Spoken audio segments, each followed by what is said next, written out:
I don't know about you, but when I'm traveling, I don't take the time to journal much. But when I come home, I wish I would have documented more because there are memories I want to hold on to, and all I have is these photos on my phone that I probably won't do anything with. So that's why I decided to start a travel journal. Actually, many travel journals. One for each country or place I visit, starting with my most recent trip to Portugal. Now, if you're thinking that sounds like a lot of effort, I actually have 3 different methods that I'll use to document my travels, ranging from a simple 5-minute exercise to full-blown scrapbooking. We'll talk materials, journaling prompts, and 3 ways of travel journaling. But first, we've got to prep, and that all starts during the trip itself.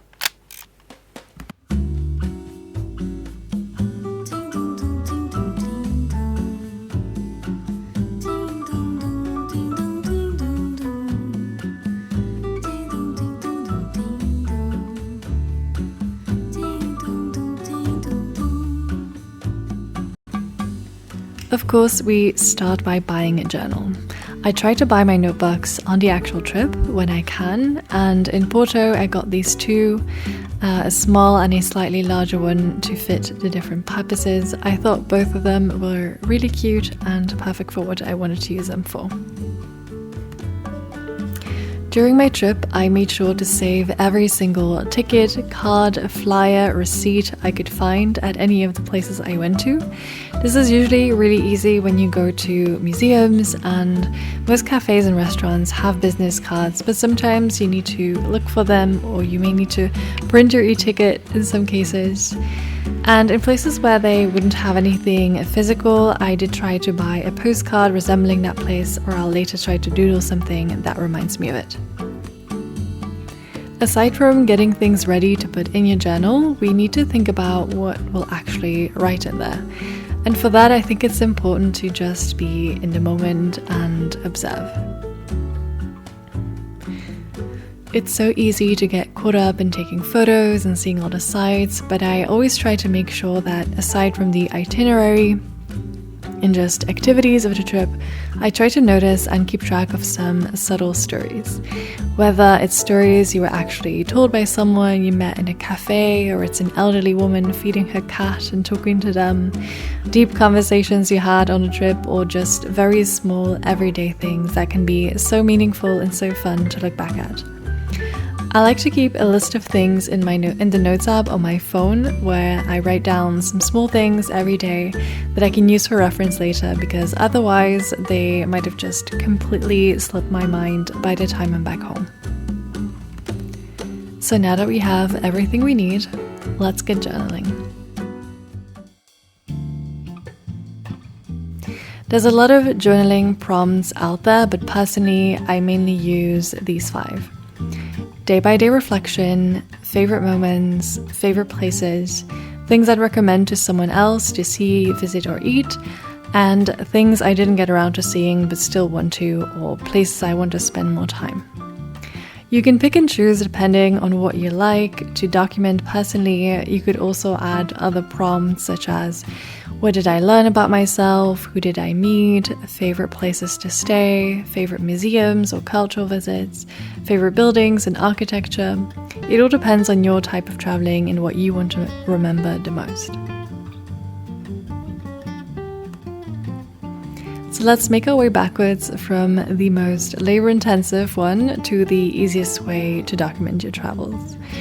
For my scrapbook, I was using this notebook with blue as a layer tiles, since I didn't spend that much time in Portugal this time around and only visited a few of the places that I want to see in this country. I am making this my general Portugal travel journal, since I definitely can't fill it up completely now. So for the first page, I wanted to make sure to include a travel log as well as a list of places I still want to visit. I was sticking with the blue from the cover here, but I'll have a lot of different colors and styles in the following spreads.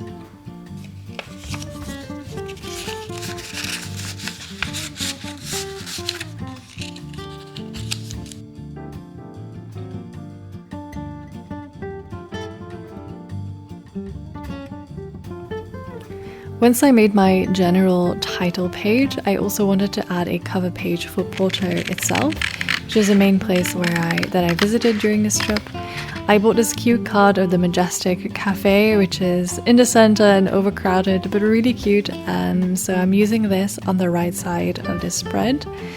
On the left, I'm just using a receipt, my boarding pass, and a little strip of brown paper with the dates of my travel. I kept this page simple and general, but now we'll go into some specific places I visited.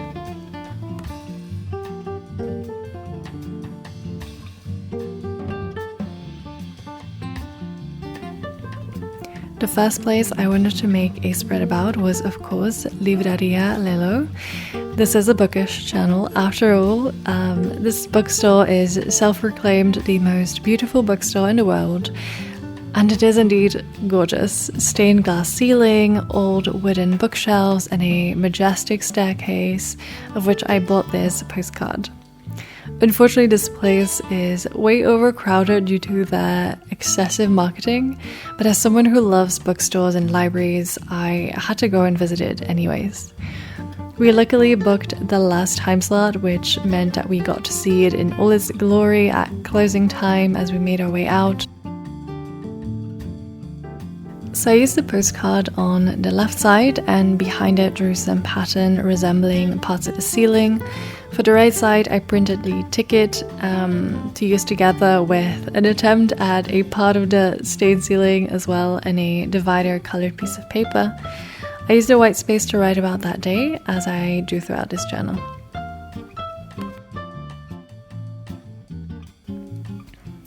Next, I dedicated a page to culinary Porto. The food in Porto was absolutely amazing, so I wanted to create a spread rating the places we went to as well as places we didn't yet get a chance to try. I used some different business cards from the places we visited for this, and this card in which I listed all the restaurants.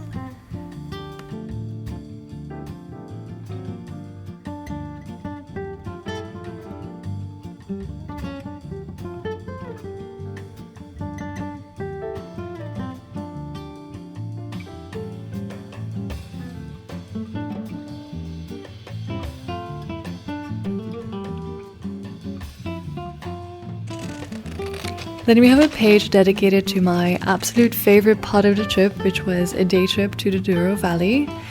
No journal spread could capture how beautiful that place was, and I wish I had one of those photo printers now to add some pictures in here. But for this time around, I just used some cards and part of the flyer of one of the vineyards we visited on one side, and then wrote the longest text of this journal. Because it was a day filled with stories, learning, meeting new people, boat rides through the valley. So incredibly memorable.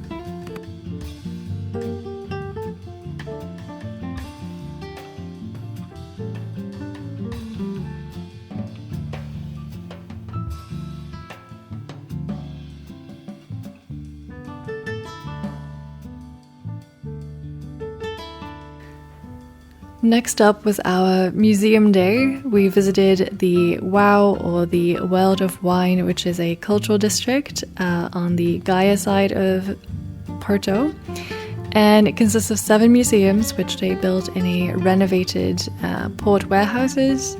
We visited 3 of the museums about the region of Porto, chocolate and wine, and just spent some time in the many cafes that are around as well. I used a map of the district on the right side together with my ticket on top, and on the left side I tore out part of the flyer and then wrote some short reflections on top.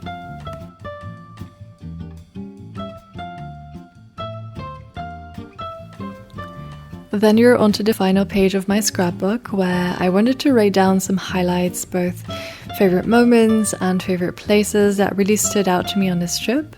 I used another Livraria Lelo postcard on the left, this time from the outside of the building, and on the right I used as many leftover scraps as I could to really cover the whole trip.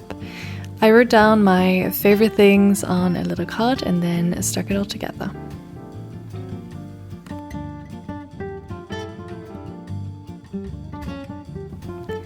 You can of course add as many pages and prompts as you want, have lots of text or just have short paragraphs. The fun thing about scrapbooking is that you can really just make it your own and do whatever you feel like in that moment, or in this case about this particular trip.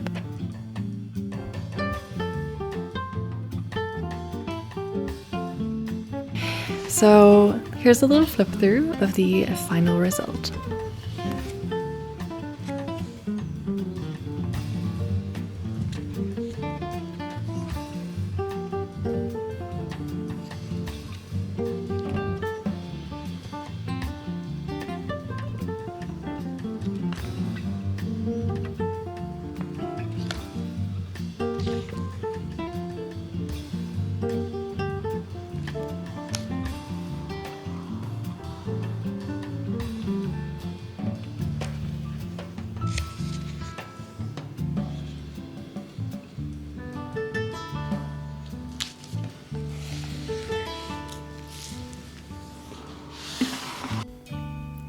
Now, if this seems like too much, then I also have this smaller journal which I used.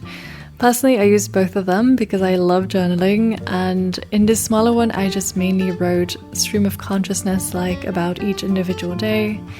If this is your main way of journaling, you could also add in your tickets and cards here. I saved them for the scrapbook, but they could just have easily been used in here. At the end, I also wrote a few pages of reflection based on the prompts that I mentioned earlier as well. And I think that even without spending a lot of time on really designing and doodling and lettering, it's still really nice to be able to look back at it one day, because you'll still be able to revisit your memories of the trip regardless. So even if you don't have a lot of time to spend on journaling, I would highly recommend doing this. So if you're still unsure if you really want to spend that time, I have one more way to capture your travels. This is not my original idea. I saw someone on Instagram. I wish I could give them credit, but the reel disappeared. I'll try to add their socials in the description box if I find it again. But they had this box full of postcards from places they traveled, and on the back they had written their favorite memory of each place, or from each trip. And I thought it was really cute and a very quick way to capture your adventures, and it just takes 5 minutes to write down your favorite moment of the trip. And in the end, you'll end up with a full box of memories that you can pick up and read from, which just sounds really, really lovely. I also just really like boxes, and I had this really pretty one where, for now at least, I'll keep my journals and any leftover cards, boarding passes, etc. Let's see how quickly I will fill it up. I'm thinking about doing a backlog of some of my recent trips as well. So hopefully any of these ideas might give you some inspiration on how to document your memories. Let me know in the comments below if you have a travel journal already, or if you plan to try any of these. I always love hearing from you. Thank you so much for watching, and have a lovely day.